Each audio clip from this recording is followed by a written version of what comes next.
it existed, Iran built an underground fortress.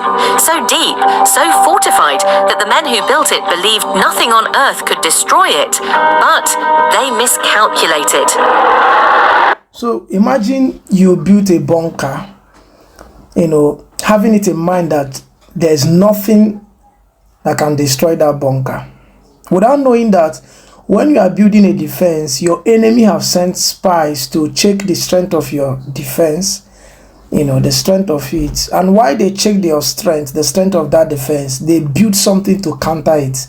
That's one thing Ayatollah did not really, factor in his plan, which made him to die on the first day of the war. How can a supreme leader die on the first day of the war?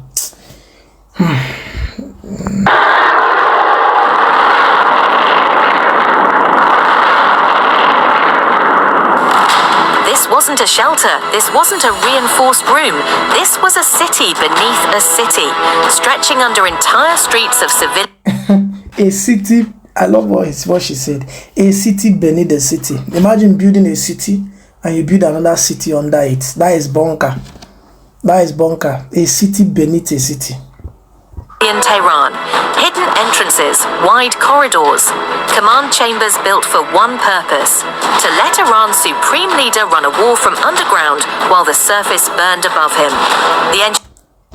Could you imagine? So you see that he has taken decades to prepare for any kind of war, to run his people or his militia beneath the city while the surface burned.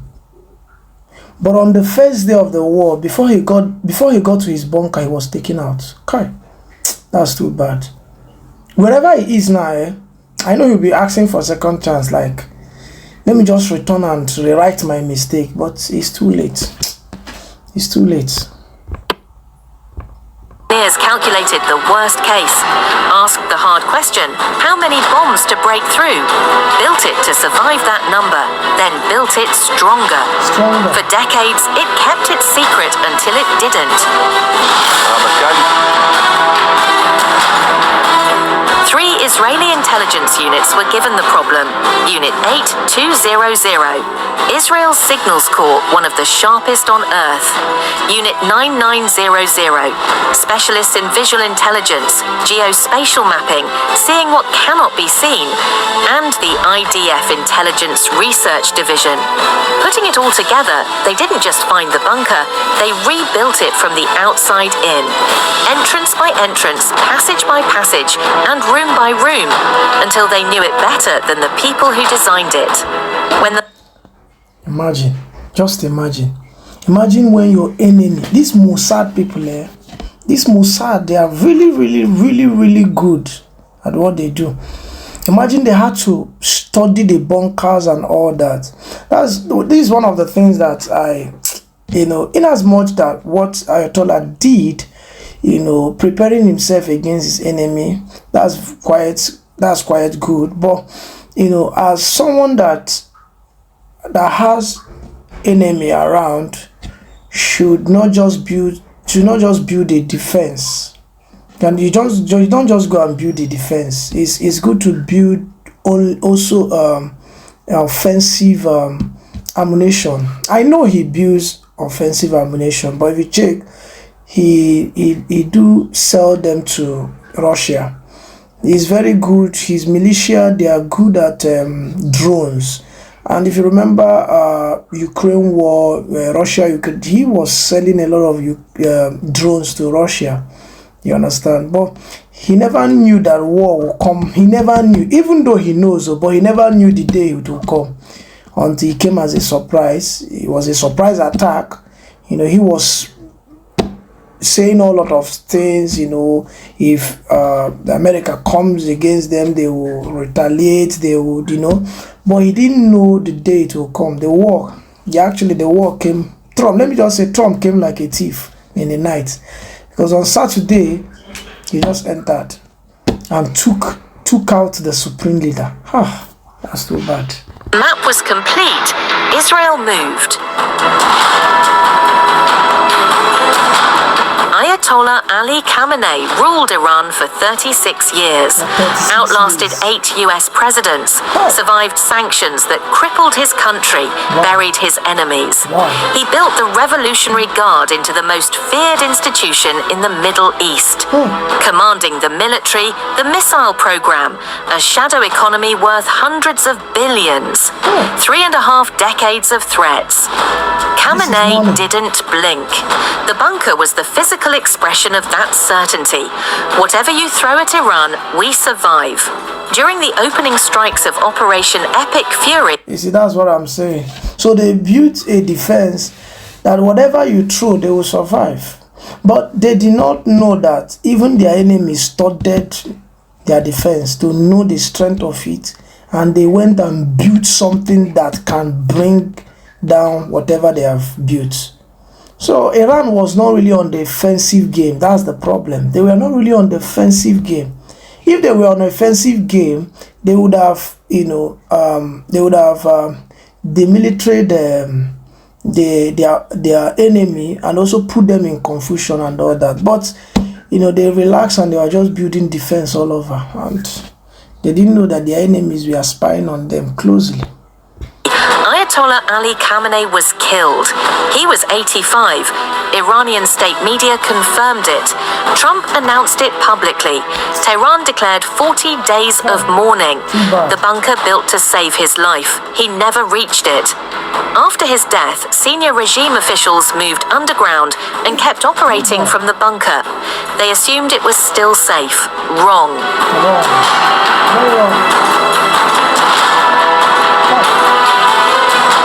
50 Israeli fighter jets launched simultaneously, more than 100 precision-guided munitions, all aimed at one target. Not a raid, but a siege from the sky. Every bomb calculated to go deeper than the last, punching through concrete, steel, compacted earth, because this bunker wasn't built to survive 10 bombs or 50. So Israel didn't send 50, they sent over 100. Wave after wave, same coordinates and relentless. You see, even your enemy already knows the strength of your bunker. They know that if they throw 10, your bunker will survive it. So they know the strength of your bunker, and they know how many shells or bomb they can throw that will weaken that bunker. Okay, so they know the strength of it, and they went and built something that can overpower that strength. And that was why they were able to got into your bunker, the secret things you have, even to the point that they eliminated your supreme leader on the first day of war. This assault. When it was over, the IDF confirmed it. The bunker was gone. Iran's deepest, most protected command center destroyed.